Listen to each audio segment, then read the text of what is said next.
While the opening statement was being made, I was wondering, how come the Prime Minister never does any of these press conferences? I mean, how come every other opposition person does press conferences, but the Prime Minister of India does not like to face the press? It's an interesting question. Anyway, please feel free to ask me what you would like. Rahul, today the Assam Gana Parishad has revived ties with the BJP. In the case of Congress across the country, although you have firmed up alliance in Tamil Nadu, in many other states you don't have a clear pre-poll alliance. Don't you think in the event of a hung parliament, this would be advantage BJP for the president to call the largest pre-poll alliance? How does it shape in your case and what plans you have?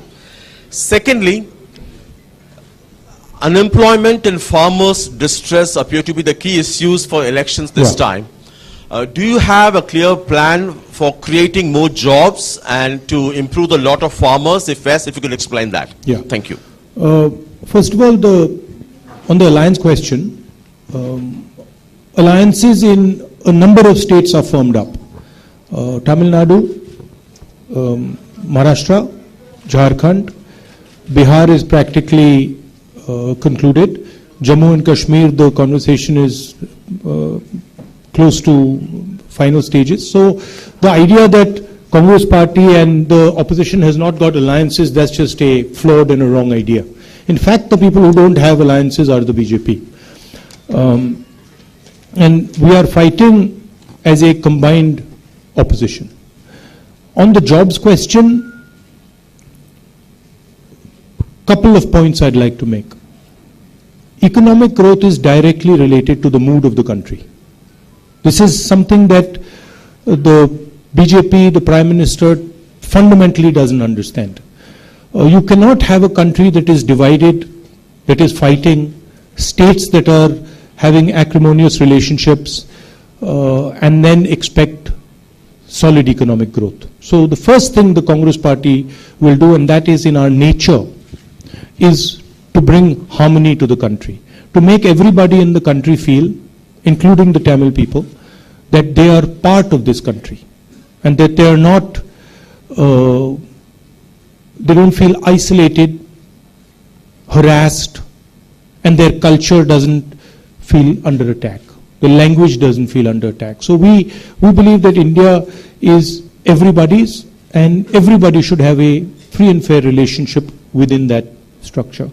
Second, we have a real problem with the GST.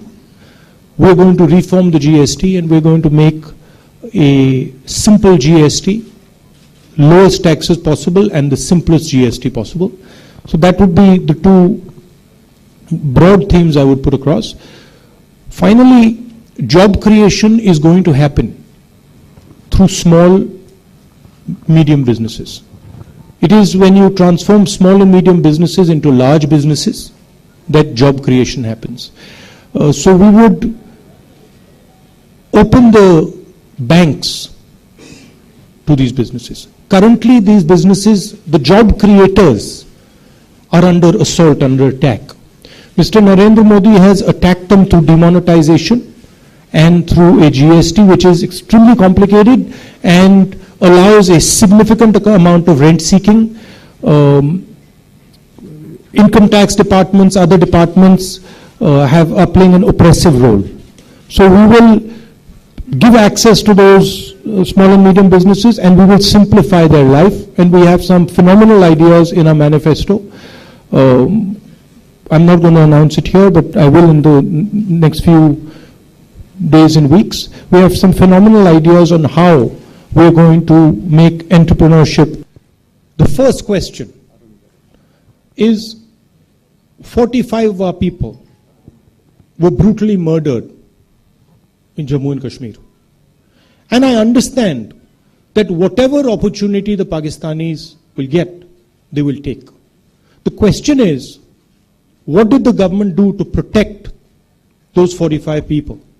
What did the government do to ensure that the Pakistanis could not plant a bomb near their bus? So that's the first question.